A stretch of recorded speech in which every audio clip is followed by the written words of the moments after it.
Good afternoon. My name is Mark Baldessari, and I'm the President and CEO of the Public Policy Institute of California. Welcome to PPIC's first in-person event for quite some time. And we're really very, very glad to be here today. Thank you for joining us.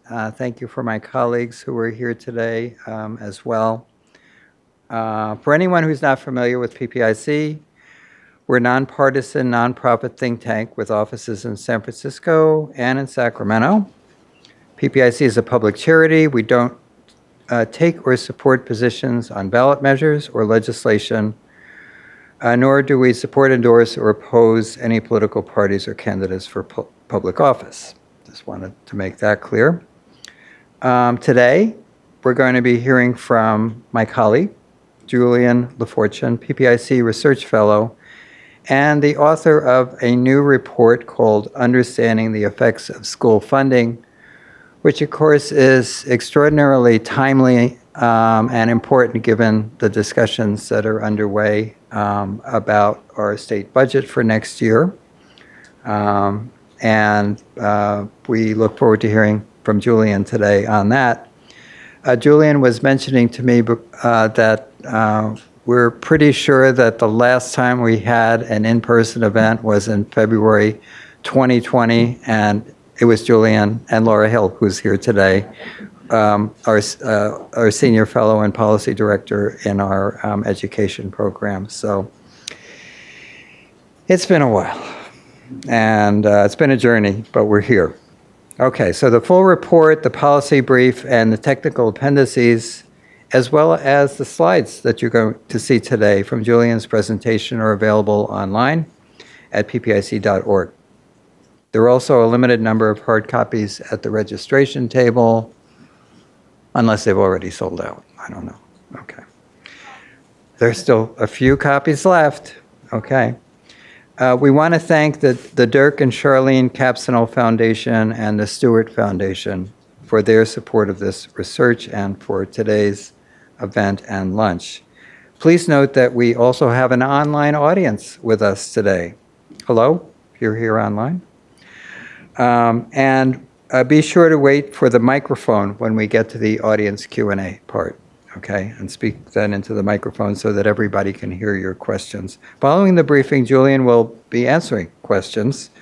And if you have a question, you can also send it to ppiceventquestions@gmail.com, and then we'll have those available. Later today, you will be receiving a short survey via email, and we ask that you take a few moments to let us know how we did and how we can do better next time. Oh, and one other thing, which I will do myself. Please turn off or silence your cell phones. And now I'd like to introduce my colleague, Julien. Thank you for being here today.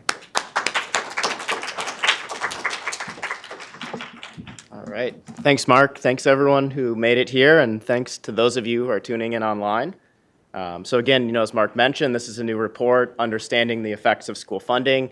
And I want to say that this is also joint work with Joey Herrera, who did a lot of excellent work contributing to this report. And again, as Mark mentioned, I want to thank the Stewart Foundation and the Dirk and Charlene Capsino Foundation. So to begin, I kind of went back and forth on the exact word to use here. I kind of fell on that this is an influential moment in California school finance. I mean, that's probably a bit of an understatement. We've got record funding in the K-12 system. We have growing state revenues. The past couple years have seen billions, kind of unprecedented levels of one-time federal aid. And then when we look to the state's funding formula that's kind of distributing a lot of this funding that we're seeing, at least from the state side, it's more equity focused than what we've had in the past. And so there's a lot of reasons for promise with this funding and the way that we're targeting it. However, at the same time, we also know that the pandemic has caused severe disruptions to the education system. It's really exacerbated and kind of highlighted what are really long-standing inequities across student groups, by socioeconomic status, by race and income and so forth, as well as kind of over the longer term. There are rising costs and declining enrollments that are going to put pressure on school district budgets. And then when we talk about LCFF, there are still, despite being more equity-focused, concerns over exactly how this funding is targeted. And so the goal of this report isn't to necessarily answer these questions, but it's to build on and really kind of translate what has really been a broad and kind of recently more active research base using really good kind of methods and good data studying the impacts of school funding. We're trying to translate this from kind of the academic sphere down to the policy sphere, and specifically for the California context to understand, what can we learn from this school spending research that we have. And so just a bit of context, you all, or many of you have probably seen a version of this graph before. After kind of lagging behind the national average for much of the past few decades, really since the late 1980s, we've actually seen, in the last few years that California has kind of caught up kind of in the aftermath of the Great Recession after seeing big spending cuts, and has actually surpassed the national average in spending. Not by much, but, after kind of lagging behind the rest of the nation, we're spending a little bit more, and this is particularly due to kind of this growth we've seen over the past several years. So we've seen kind of large growth in spending nationally in real terms, adjusted for inflation over the last several decades, especially over the last decade. It's been a little bit faster in California. Despite this kind of increase in spending that we've seen, we have, and kind of this more equity focus that we have in our funding formula, there are large and persistent test score gaps. And so here in this figure, I'm just showing back to 2003. These are from two different tests, the CST exams as well as the Smarter Balance. So it's not really, perfectly apples to apples. And I'll mention, don't kind of compare the trends over time here, just really the gaps that we see. And if you look really kind of at the gap, you kind of see a set of lines at the top of the graph, a set of lines at the bottom of the graph. And basically, we've seen pretty persistent gaps in test scores, kind of mean test scores across student groups. And so kind of in the top, we have students that are kind of not economically disadvantaged, Asian, Filipino, white students, whereas those kind of lines at the bottom, we have, economically disadvantaged students, Black and Latino students. And, there has been some improvement over time. This is something that's been studied, but by and large, these are still very large and persistent gaps. And so this is kind of one of the key challenges that we face, as we're kind of distributing and seeing all this record funding, how do we address these types of gaps that we see, and can we really make progress on these, or how do we make progress on these over the coming years? And so when we kind of look to the school spending research that's existed, especially historically, I think one way of characterizing it, and again, this is probably a bit of an understatement, but there's been a lack of consensus. And so really, there are a lot of debates among researchers, among policymakers, and even among, practitioners over, really whether money matters. And it was kind of always coined, this debate over whether money matters. If we increase spending, is it going to improve outcomes? Are we going to kind of get some improvement commensurate with the additional resources that we put into the education system? And this really goes back, at least in the research, to the 1960s with the Coleman Report, but has continued kind of in the decades since. And I think what kind of underlies this is really an inconsistent relationship when we try to measure, at least in a quantitative sense, how spending relates to outcomes. But there's a bit of a problem here, and the problem is that in a lot of cases, it's really difficult to tease out cause and effect when we're studying school funding. And so, one reason for that is there are a lot of confounds. There's a lot of things that affect school funding that affects kind of other, socioeconomic aspects as well that can influence student performance. And then another one that's a little bit more problematic, at least from a research side, is that the way we fund schools, at least in part when we look at growth, it's often compensatory. So we're giving additional funding to places that have greater need, additional funding to student groups that are kind of struggling, or we want to kind of address the inequities therein. And so if we're actually measuring kind of whether funding improves outcomes, if we're doing this in kind of this naive sense that's not really taking into account these confounds, we might get a null relationship. We might even get a negative relationship, even if that's not really the true answer. And so, the typical solution, especially in the hard sciences, is, well, let's run an experiment. But that's not really feasible at scale when it comes to a lot of school funding policies. So the next best solution, and this is something that's kind of come out of a broad swath of the social sciences research and has really kind of taken off in the school funding research over the last decade or two, is to rely on natural experiments. So these are settings that aren't designed as experiments, but where we have pretty discrete changes in school funding and school spending that affect one group of students but not another, or one cohort but not another. And then we can kind of use that to leverage, what is the impact of school spending.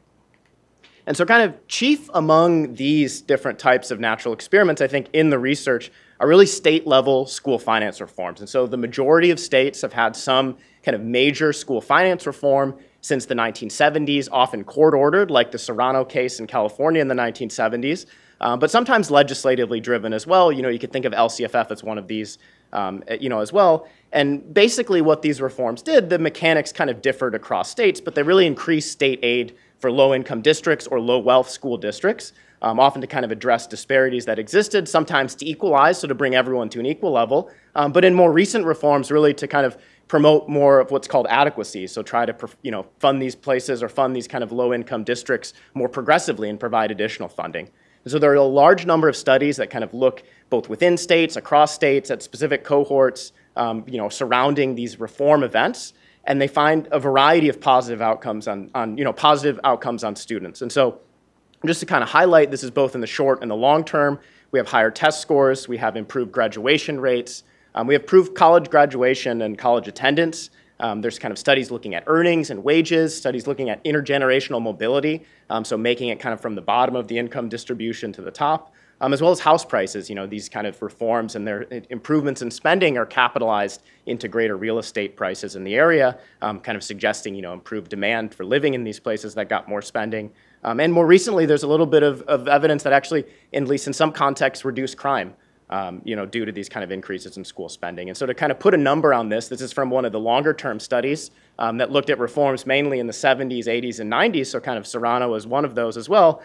Districts that saw this kind of 10% increase in school spending and students that were exposed to that throughout their kind of educational career for 12 years, when they reached adulthood in their 30s, saw about an 8% increase in their wages in adulthood. And so we have this kind of very clear evidence when we look over the longer term that we have these kind of improvements in the outcomes, not just kind of test scores, but also kind of adult economic outcomes that we kind of, care about, perhaps more so than, things that proxy for that. And I'll mention that the evidence here is consistent, nationally. It's consistent in studies that look at specific states, as well as across decades, both kind of these early and later reforms. So this is pretty, kind of the base of a lot of the school funding research, I think, recently comes from these examinations of these reforms, especially those that have kind of happened in the 90s and 2000s when there were a lot of them.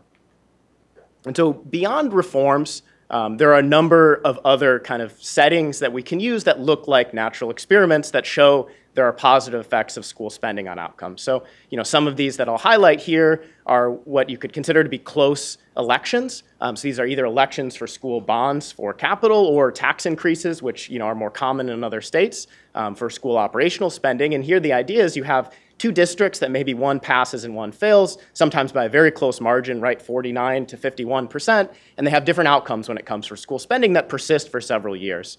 And there are studies kind of looking at that, finding positive impacts, in that very kind of almost experimental design in the sense that it's just across this close election threshold. There's ones that use kind of more of what you could describe as quirks in the funding formula, so something quirky or discontinuous in the funding formula that means that two districts that otherwise look very similar get different levels of spending. Kind of related to that are ones that interact that with housing markets. We know that housing is a driver of local funding and housing wealth, and so depending on how the state formula changes over time and depending on how it interacts with housing markets, you can have different changes for different cohorts of students in districts that otherwise might look similar.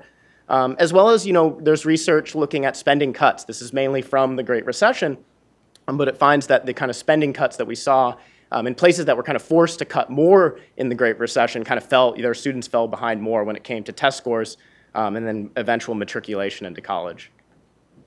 And so that's kind of the broad swath of the literature. So we have this kind of conclusion, money, at least when we look at it more recently with better data and better methods, it looks like it matters in a lot of circumstances across a lot of settings. But digging in a bit more to that finding, when we look at specific studies, we often find that actually the types of students that are exposed, or the impacts vary by the type of student or student population that's exposed. And specifically, we see larger impacts for low-income students, for low-income districts that get additional funding. And so just to put a number on this, I kind of mentioned a couple slides ago that, for 10% higher spending for 12 years, we saw that 8% wage gain in adulthood. If you split that into high versus low income students, it's about 6% for higher income students, whereas it's 10% for those who are low income. And in this study, that was at about 200% of the federal poverty line. When we look at test score impacts, and not just these kind of long-run wage impacts, but looking at more recent reforms in the 90s and 2000s and even the last decade, we tend to find, and this is from a meta-analysis, that impacts are about twice the size for low-income students than higher-income students or higher-income districts. And when we look kind of just across the broad swath of the literature, over 3/4, almost 80%, I think, find larger impacts for low-income students than high-income students. So something that's seems to be a pretty robust finding. It's perhaps something that we'd expect, but when we invest funding and we invest kind of additional resources that target kind of low-income students, that target low-income populations, we get a bit more bang for our buck, kind of dollar per dollar. Now, one other thing that comes out of this research that is a little bit more clear but perhaps less consistent is that we don't see these kind of resounding impacts, or that are as consistent across studies at least, when it comes to capital spending. So things, so not operational spending on teachers and materials, but capital spending on buildings, on renovations, et cetera.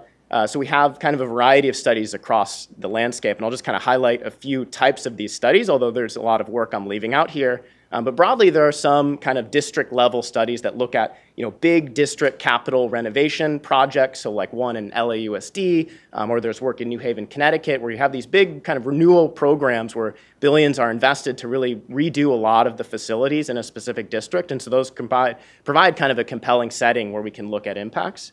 And in those settings, we tend to find, pretty positive impacts on test scores, on attendance, even on house prices as well.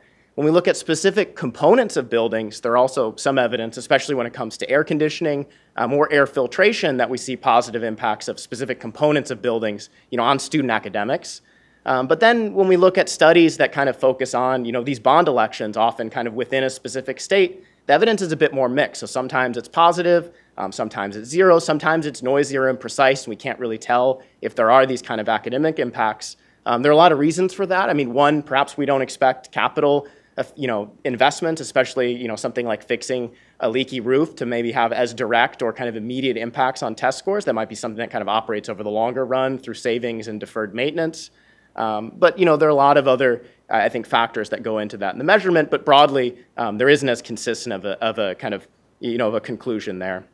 One exception, though, is when we look specifically at California, it actually looks like there's a little bit more evidence of a positive impact in California, both in terms of the studies that looked at bond elections, as well as kind of the studies, in LAUSD or some of these specific facility components.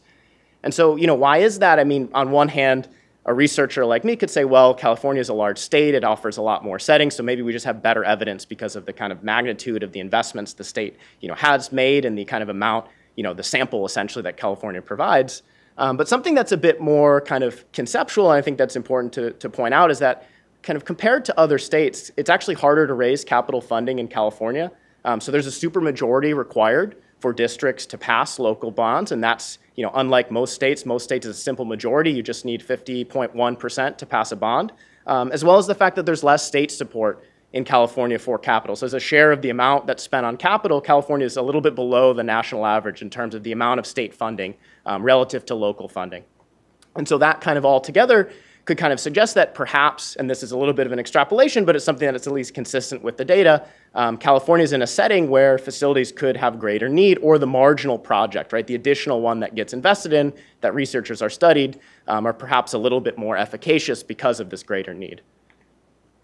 So another thing that comes out of the California research that's a little bit more of a mixed picture, I think, is something, and I'll kind of highlight this class size reduction policy, is really providing a little bit of, kind of the nuance to these spending policy debates. So, it's very easy to say, okay, spending in general improves outcomes, but then we have the question of how do we do that? What do we spend it on? And how do we do this at scale? And so when we look at the class size reduction policy in the late 1990s, we had to hire a ton of additional teachers. There were inconclusive impacts on test scores. There were actually drops in teacher qualifications because there just wasn't that kind of supply of qualified and, credentialed teachers to kind of make up that initial demand. Later, in the research, I'll say later research is kind of over the next decade, and even some research a few years ago has kind of re-examined this a bit and found that when you actually control for teacher qualifications, or you control for kind of teacher experience, there is a positive impact of having smaller classes. But when we look at it on aggregate, it's essentially kind of canceled out by the fact that we had a lot of these less qualified educators, at least initially. And so that kind of speaks to this mixed picture, that when we're thinking about restricted, spending increases, we're doing something at scale that, that kind of affects an entire labor market, especially if we're doing it on one component of school spending. And then we combine supply constraints, we might not see immediate impacts the same way that we'd expect, kind of dollar per dollar in other settings. And it kind of over time, it could at least diminish the potential impacts that we'd expect. So this is something I think that's important for policy to kind of keep in mind when we're thinking about, big increases. One example that comes to mind, at least recently, and this is a little bit different, but, we have kind of this large expansion of transitional kindergarten. There's a lot of demand for new and qualified educators for TK. As this rolls out, I think it would be very prudent and, kind of based on the lessons we learned from the class size reduction, making sure that there's this supply to kind of meet the demand, for these educators. I think that's really kind of imperative to get the maximum kind of efficiency, right? Or to get the true bang for the buck that we're investing in these types of policies. Another I'll mention, I'll kind of talk about this a bit more later, but one kind of nuance that comes out of California research is also this targeting issue that shows up in LCFF. So we have multiple studies that kind of show improved outcomes, especially in districts that get concentration grants, both in terms of at least test scores and graduation rates and A through G completion. But we also have some evidence across both kind of academic research and non-academic research suggesting that targeting of funds isn't really perfect and doesn't always go to the highest need school sites or the highest need students in the district. And that's something I'll elaborate on a bit more, but is something that kind of comes out, I think, more clearly in this California research. And so back to the original kind of motivation where I showed spending and test score gaps. So if it's the case that improved spending is resoundingly shown, at least in the research, to improve outcomes, then why is it that we've been spending more equitably, we've been spending more, and yet test score gaps have kind of persisted?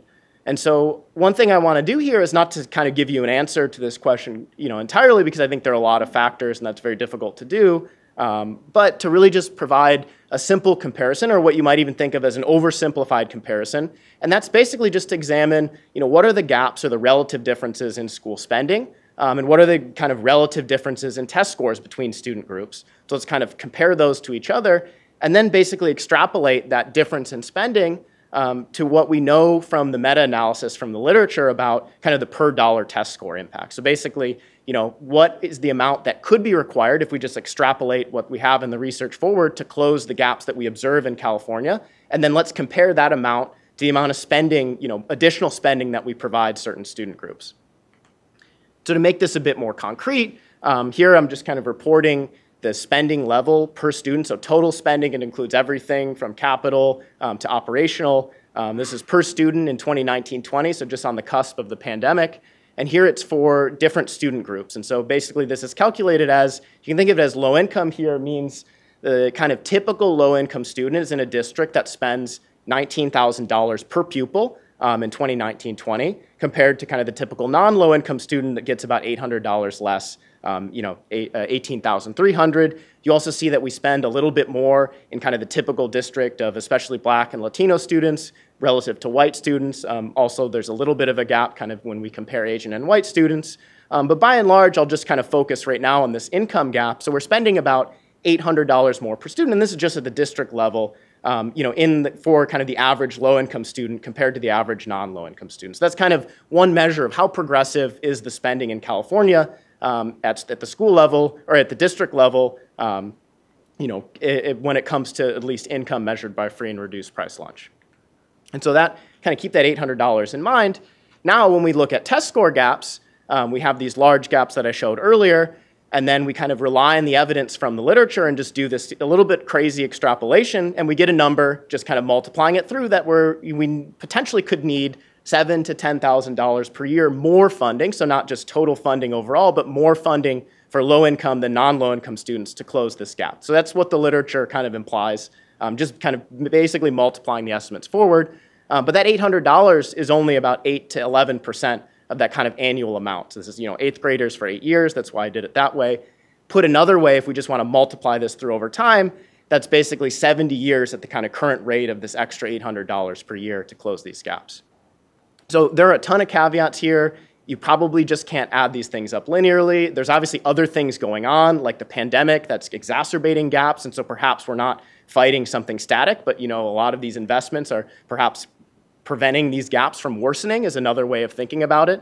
And as we spend more, it may not be the case that each additional dollar has the same impact. So all of those aside, the reason I did this, and I think it's kind of important to think about, is that we have a ton of research that shows that spending is effective, and that when we actually do the cost benefit in these studies, it resoundingly passes these cost benefits. So there's clear motivation to invest more, at least from a research perspective, to invest more in school spending. But at the same time, it can also be true that we're kind of far from these goals when it comes to closing, these gaps, at least these test score gaps that are observed. So that kind of just back to that original question, it's kind of both true. Spending improves outcomes, at least based on the research, but we're also not spending progressively an amount that would really kind of close these gaps in any, what you could consider to be a reasonable time frame. So building on that point, I'm just talking about district funding in that past example, but we know that districts get funding and then they target it to school sites and to students, in the classroom or to specific student services. And so if we're interested in student level gaps, we really need to know, how does funding reach the students in schools within those districts? And the reason this is important is because there's a lot of segregation within school districts. A lot of large school districts have, very affluent schools, kind of more middle class schools, and less affluent schools. And so, we worry, at least as policymakers and as researchers, that resources perhaps, are they going to those places that have the greatest need? Are they being spent equally? Are they being spent progressively? Or perhaps are they being spent regressively?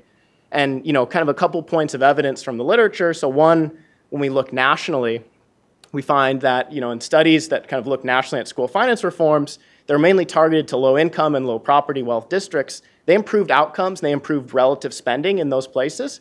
But when we look at student level gaps in spending and outcomes, there wasn't as much movement there. And that's because, low income students are more spread out across a variety of districts. They're not 100% in low income districts, whereas, high income students aren't necessarily 100% in high income districts. And so that will kind of attenuate any difference that we see. And that just basically means that, how it's targeted kind of matters a little bit more.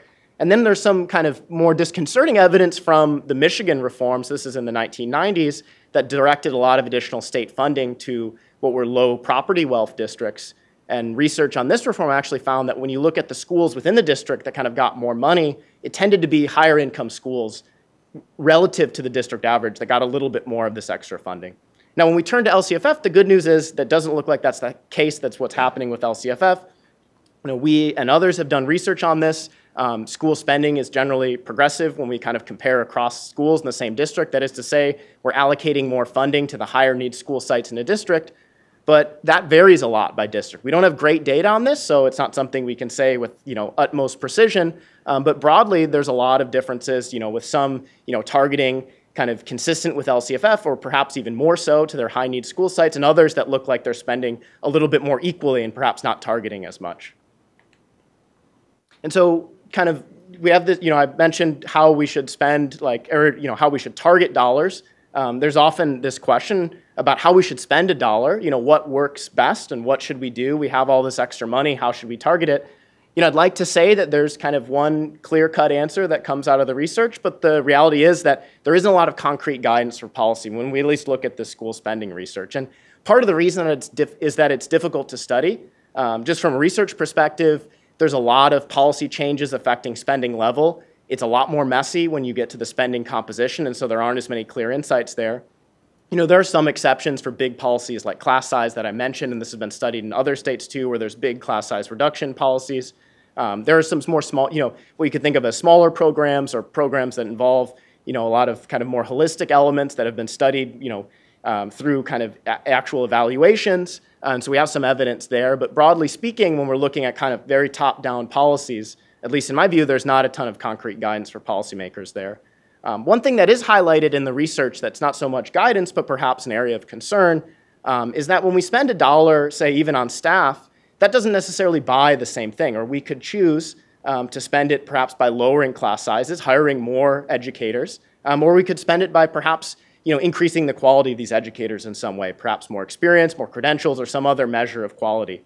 And so, there's a bit of a trade-off there, at least in theory. Of course, in reality, there's constraints, and districts can't always choose what they may want given this. But from a broad perspective, we are kind of trading off quantity versus quality a little bit when we think about these staffing decisions. And that really plays out when we look at, how staffing patterns look across schools, both, statewide and within districts. And what we tend to see is that lower income, higher need schools have smaller class sizes, but they spend less per teacher, and they have teachers that are, generally lower experience and have fewer credentials.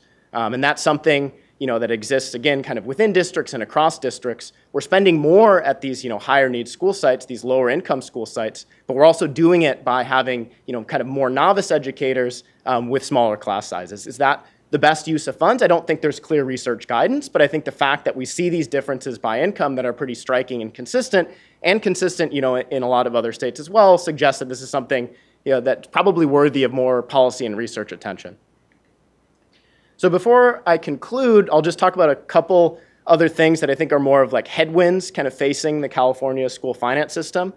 So one, is rising costs. I don't need to be the one to tell you that there's this rising cost of living. We have these, broad wage increases that are putting upward pressure on the wages in the education sector. And that's a bit of kind of this, you can think of this almost as like a cost disease as, prices, as wages go up in other sectors, even, just to maintain the same level of output, it might mean that we have to raise, or that costs go up more than with inflation in the education sector. That's definitely true when it comes to benefit costs as well. Another one that's a little bit more kind of policy relevant, at least as of the last decade, is the pension contribution rate increase that we saw in California. So around the same time as LCFF, there was a gradual increase in what districts have to contribute towards pensions for teachers, and that basically a little bit more than doubled since 2013.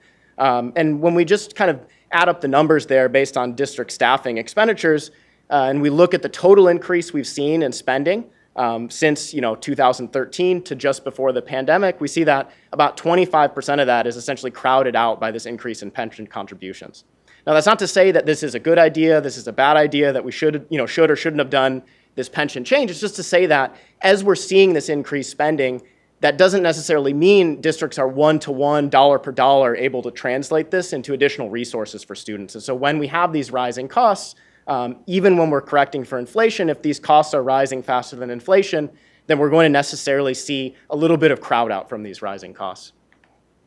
And then another one that, again, I don't have to be the one to tell you is an important issue is declining enrollment, right? This imposes immediate challenges for districts trying to meet, their budgets over the next couple of years, as well as long-term challenges because the state projects to see almost a 10% decline in enrollment over the next decade. When we look at the long-term trend, it's largely driven by, demographic factors that we've known about. So, Mark mentioned we presented, the last person event may have been one that we presented at here in 2020 that was on declining enrollment. So we've kind of been, focused on this for a while. But the pandemic accelerated this trend, and we've seen, more than, decreases in enrollment more than projected. And we've actually seen some increases in private school, though not enough to kind of explain the entire decline that we've seen. But broadly speaking, this imposes, a real fiscal challenge for school districts. Their funding is tied per pupil. As the number of students go down, districts have to make downsizing decisions, and they can often lose efficiencies that come with scale. And then, there are the kind of difficult decisions about closing schools. In the research that we did before the pandemic, we actually found that on average, districts don't tend to close schools when they decline, even, when they have significant enrollment declines. Probably in part because it's a difficult political decision. They choose generally to operate these school sites at lower numbers, but that could mean kind of fewer efficiencies when it comes to the costs. The silver lining broadly is that, as the number of students in the system goes down, there's more funding overall, so that's a good thing. But, again, downsizing is difficult. So just to conclude what we've seen from the research, I kind of outlined, and there's more on the report, of this robust body of evidence that's kind of linking spending in both short-run and long-run outcomes. I want you to keep in mind it's not necessarily the case that this is always, every dollar is always going to improve outcomes, or that it's going to improve outcomes for all who are exposed to these dollars. But this is something that's true on average, and it's true across a lot of contexts. Even when we look at contexts where dollars were given in fairly unrestricted ways to school districts to spend how they choose. I think one kind of highlight that comes out is that the largest impacts are generally for low-income students and districts. When we get to specific kind of uses of the dollar, there's a little bit less clarity in the research. Capital, I think, is a little bit more mixed. And again, there's kind of the staff, quantity versus quality trade-off that I think is potentially consequential, but is an area where we probably need a bit more research and perhaps, kind of more policy focus. And so I'll end on this note with just a few kind of broad recommendations. This is, policy focused, but also for research. I think when we're thinking, when we're kind of interested in addressing student level inequities and equities across student groups, be it in test scores or other academic or even non-academic indicators, I think it's really imperative to target these resources if we want to do it in the most efficient way possible. Then when we look at these kind of staffing differences across schools, I think that's something that needs probably more attention, right? We're spending more in high need places, but we're doing it with a different mix of educators. Is that the most efficient use of our funds? Is that the most effective use of our funds? I don't think there's a good answer there, but it's something that's worthy of more attention. And then it wouldn't be a PPIC research talk without some ode to better data. And I think this is another instance where we probably do need a lot of better data. And one point that I'll really give that I think makes this concrete is that a lot of this research relies on test scores, but we're really asking schools, especially during the pandemic, to take on more expanded roles, be it mental health, perhaps the push towards community schools more recently. And so if we're kind of judging, if we're spending a lot in dimensions that go beyond just kind of the pure academic realm of schools, if we really want to evaluate, how effective is this spending, how effective are these policies, we need a set of outcomes that goes beyond test scores, preferably that goes longer term, but also could include other metrics as well, like student health or mental health, to give an example. So thanks again, everyone. If you have questions and you're watching online, you can feel free to submit them at ppiceventquestions@gmail.com. And we'll begin now to take some questions from the audience if there are any. So thank you.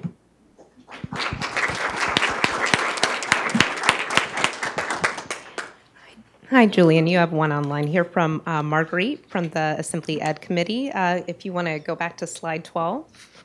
Higher spending for low-income Black and Latino students. Do the annual figures provided include the low-performing student block grant for LEAs, LEA serving students identified as low-performing on state English language arts or mathematics assessments who are not otherwise identified for supplemental grant funding under LCFF? So yeah, that's a great question. The short answer is this includes everything that's listed in SACS. So this is kind of all spending. It's not really restricted to one category or another. It's not just general fund spending. It even includes, as I mentioned, capital spending.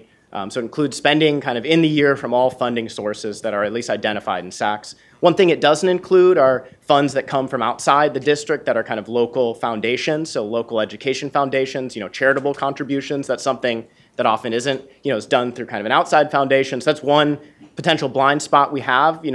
There's not a ton of research on that, but at least when it comes to the state appropriated funds as well as those that come federally and locally, for the large part, we're kind of including everything here.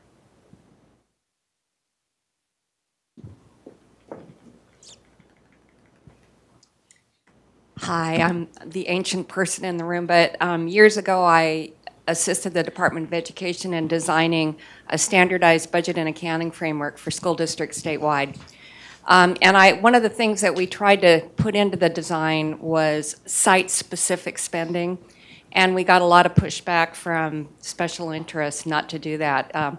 And I wondered, do we have the capability to determine the spending with all of the costs involved per site today? So thanks for your question, and thanks for all the work you've done putting together these data. I mean, it's incredibly useful for us now. The answer is probably no. We don't have enough in detail at the site level. We have federal data at the site, or data that's mandated by ESSA, so kind of collected and mandated federally at the site level. That doesn't really break it down by type of expenditure, so we can say broad things about whether we're spending more or less in different school sites in the same district. But we're missing some context that might come with differences in costs, for example, special education costs across schools. And so that's something that theoretically we could do. There are a lot of things that we can tie to a specific school site. Of course, some things are centrally administered, but most of what school districts spend on is staffing, and most of those staff are allocated to a site, if not full-time, at least part-time. So, the majority of spending in even some of these categories, I think it's possible to do it at the site level, but it would require, a different way of kind of collecting the data. Some districts do this already, but it's not something that kind of as a state is being collected, and at least in a way that's comparable across school districts.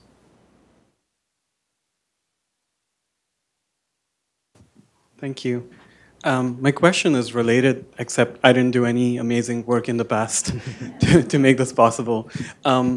What are the hindrances or what are the bottlenecks in reaching a point in the future where we're able to gather data to analyze program expenditures, not just site expenditures?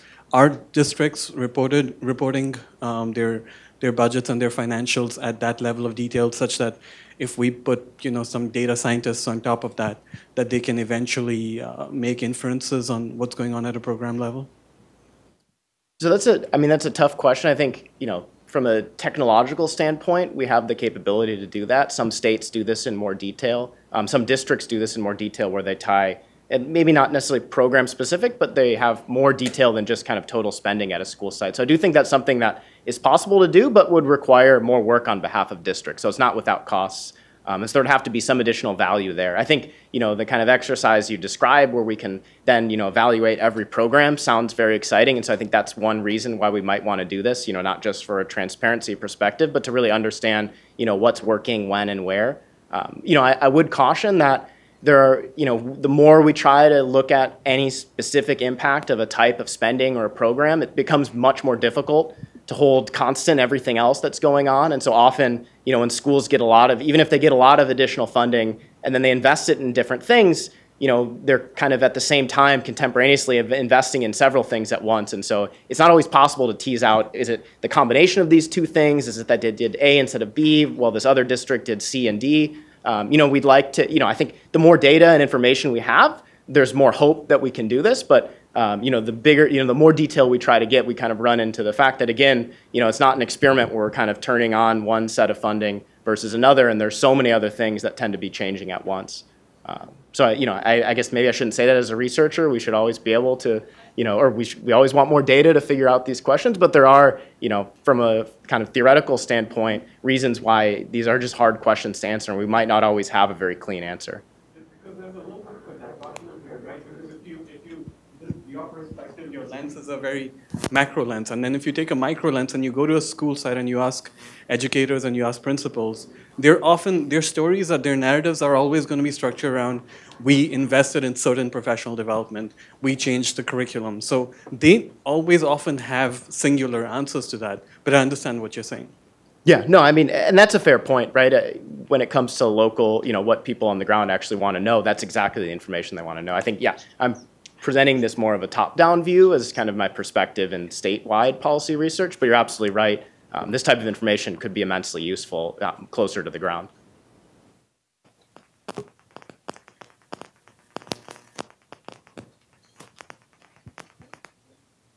We've got a couple more.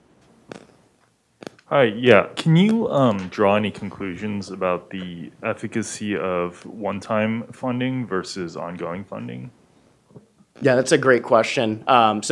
We devoted a little bit of attention to this in the report. I didn't talk about it today, but there isn't a whole ton of research on one-time funds specifically. We had a lot of this during the Great Recession, but that was mostly backfilling district budgets.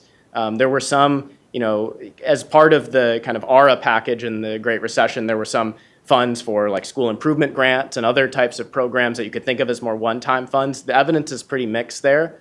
But broadly, that's something where I don't think there's a ton of good research evidence, and that's actually like clearly the question we have now. So there's a lot of effort to study and track the dollars we're putting in now with the hope that we can eventually determine things that seem like they work or didn't work. But I think when we kind of look historically, there aren't, besides the Great Recession, which had bigger education cuts, so it wasn't as much supplementing as it was kind of backfilling. We don't have a ton of big examples at scale of these types of one-time infusions of funds.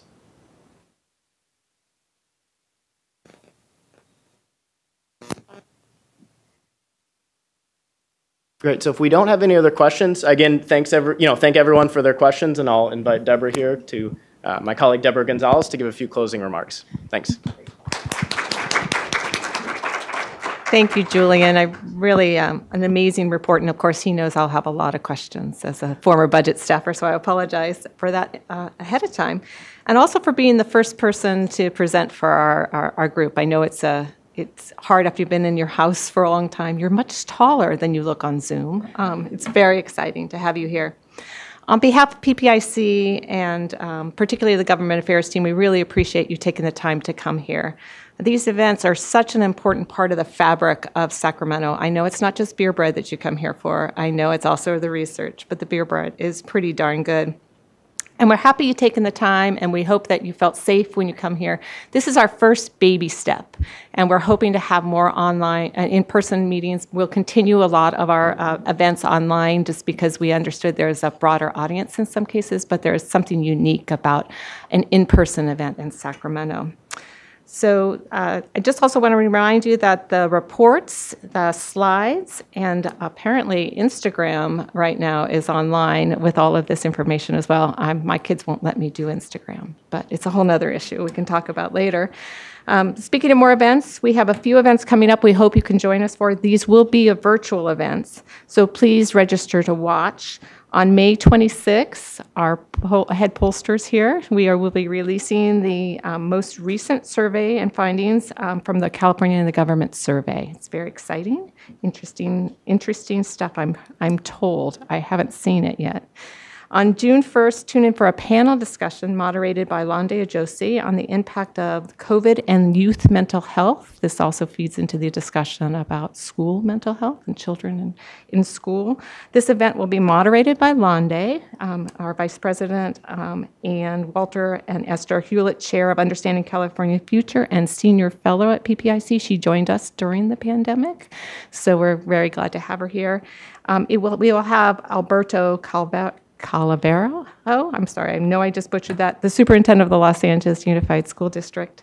LaShawn Francis, the director of behavioral health at Children Now, and Melissa Stanford Jones, the director of Children and Youth Behavioral Health Initiative at the California Health and Human Service Agencies. It's going to be an important discussion. And finally, if you register the event, you all know this drill. You get beer bread, but you have to do some work for it. Later today, you will receive a survey, and we'll talk, and that will be asking you about how this event went, ways we can improve it. So we hope you take the time to fill out the survey. Otherwise, Mark will hunt you down. He loves surveys. And thank you again. There's additional beer bread on the way out, so welcome. Thank you again.